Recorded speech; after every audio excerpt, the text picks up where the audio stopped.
Olá, pessoal, sejam bem-vindos e bem-vindas para mais um episódio da nossa série de História das Heresias. E hoje nós vamos falar da heresia relacionada ao primeiro antipapa da história. Sabe quem foi ele? Se não sabe, é só ficar comigo até o final, que você vai saber no episódio de hoje.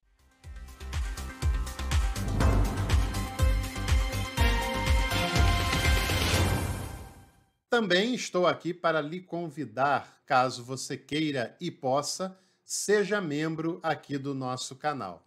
Nós temos planos a partir de R$ 7,99 e você tem acesso a conteúdos exclusivos, como, por exemplo, o nosso curso teológico completo para os planos a partir do café completo, só R$ 29,99 por mês. Participe conosco, apoie esse trabalho e tem acesso a conteúdos que vão aprofundar o seu conhecimento. Por falar em conhecimento, nós temos feito aqui a série de História das Heresias, que nós já superamos aquela leitura moral de querer classificar algo como certo, como errado, como de Deus, como do diabo. A nossa reflexão é uma reflexão teológica, não confessional e antifundamentalista, que analisa essas questões a partir do seu contexto, como surgiram, como apareceram na história, como foram classificadas como heresias e por que assim o foram. E se você quiser aprofundar o seu conhecimento, tem aqui uma dica de leitura que é muito boa, essa obra, A História das Heresias, do Roque Franjotti, da editora Paulus, que é uma das principais editoras teológicas do Brasil e da América Latina.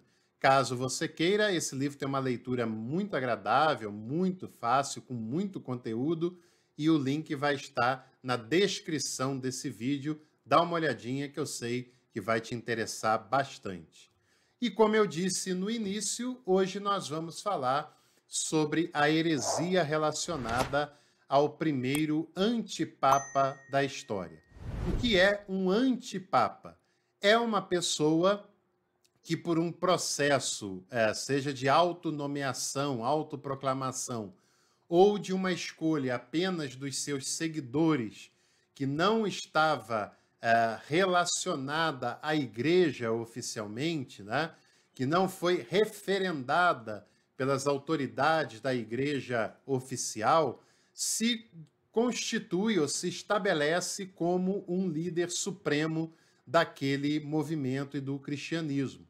Ao longo da história, tivemos alguns personagens que são classificados como antipapas, seriam papas não legítimos, não escolhidos, eleitos pelos processos legais como eram em cada momento. Claro que esse processo da escolha de um papa mudou muito ao longo do tempo, mas conforme era praticado no cenário em que isso aconteceu. E, aliás, eu vou fazer um desafio.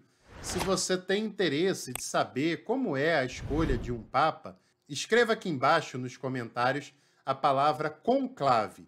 Se tivermos uma boa quantidade, eu faço um vídeo contando sobre esse processo no período contemporâneo, E esse primeiro antipapa da história foi um homem chamado Novaciano, que viveu provavelmente entre o ano 200 e 258 na cidade de Roma, o que torna esse episódio ainda mais dramático, vamos dizer assim, porque Roma, desde muito cedo, é considerada a sede do cristianismo ortodoxo, ou do cristianismo ocidental, pelo menos.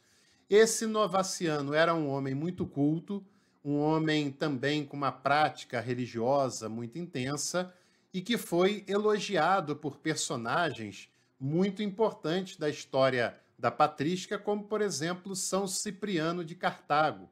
Em um dos seus escritos, chega a fazer comentários elogiosos sobre o Novaciano. E graças à sua religiosidade, à sua capacidade, à sua cultura, ele foi feito sacerdote provavelmente pelo Papa Fabiano. Esse Papa foi martirizado no ano 250. Era uma época em que ainda havia perseguição ao cristianismo, só vai deixar de acontecer no Edito de Milão, ou Édito de Milão, de 313, né, em diante, e o cristianismo vai se tornar religião oficial a partir de 381, com Teodósio I. Já expliquei isso na nossa playlist de história do cristianismo, depois confira lá. Mas nesse período ainda havia perseguições e o Papa Fabiano foi martirizado.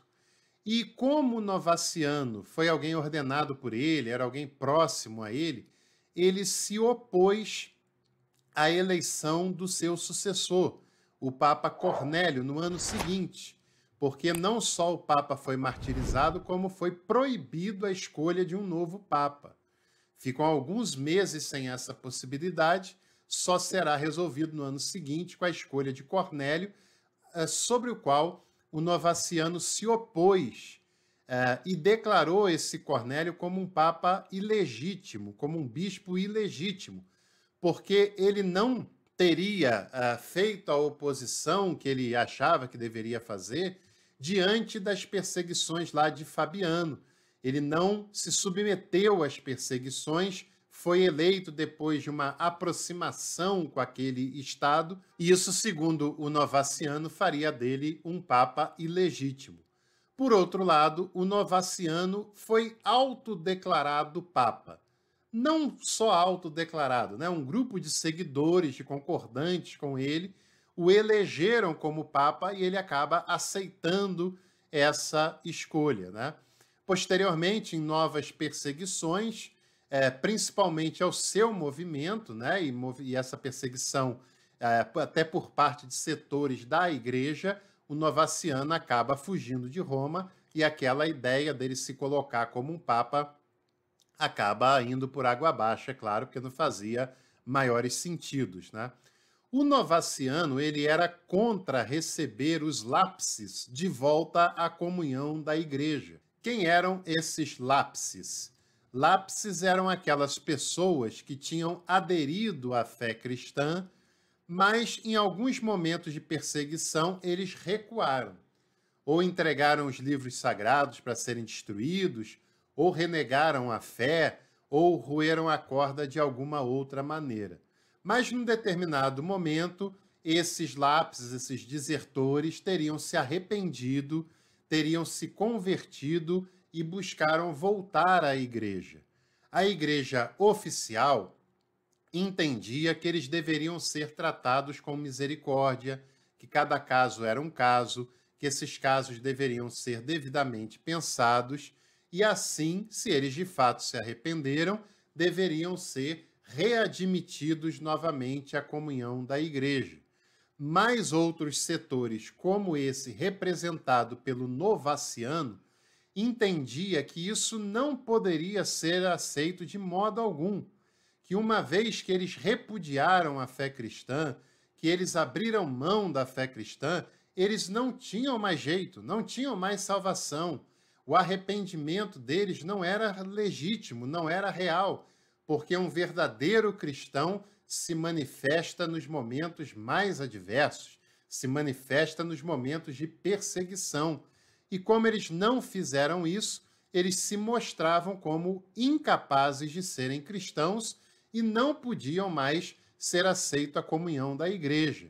Essa era a grande briga do Novaciano, que inclusive o levou a se opor ao Papa Cornélio e a aceitar a autoproclamação como Papa, né? E depois, claro, como ele fazia parte de um movimento considerado herético, é considerado um antipapa e, evidentemente, não entra na lista legítima dos papas, dos bispos de Roma, né? O Novaciano e os seus seguidores foram excomungados pelo sínodo que se reuniu em Roma no ano 251, até porque Concílio Universal só vai acontecer pela primeira vez em 325, Novaciano já era falecido há quase 100 anos, né, 70 e tantos anos, e vai acontecer por causa do arianismo, não por causa dele.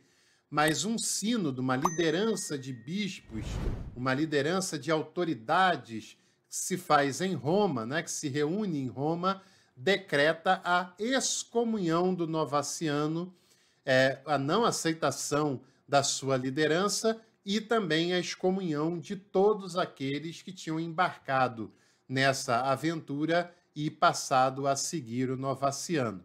Depois da sua morte, seus seguidores se espalharam pela Península Itálica, continuaram pregando as suas ideias e também defendendo um purismo moral bastante exacerbado e bastante acelerado.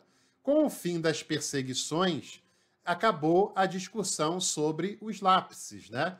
E, consequentemente, acaba também o fôlego para pregações como essas do novacionismo, e esse segmento praticamente desapareceu depois disso, depois do início do quarto século, mas, de toda forma, o novacionismo faz parte da lista daqueles movimentos que foram classificados como heréticos e, nesse caso, inclusive, tanto o líder quanto os seguidores excomungados oficialmente. E o Novaciano, por esses motivos, se constituiu como o primeiro antipapa da história do pontificado. Não é uma história oficial, não está ligado ao pontificado, mas na história da igreja ele é o primeiro antipapa que nós temos contato, que nós temos registro, né? Se você gostou de mais esse episódio da História das Heresias, deixa aqui a sua curtida, inscreva-se no canal e em breve nós voltamos com mais um Café com Teologia. Até lá.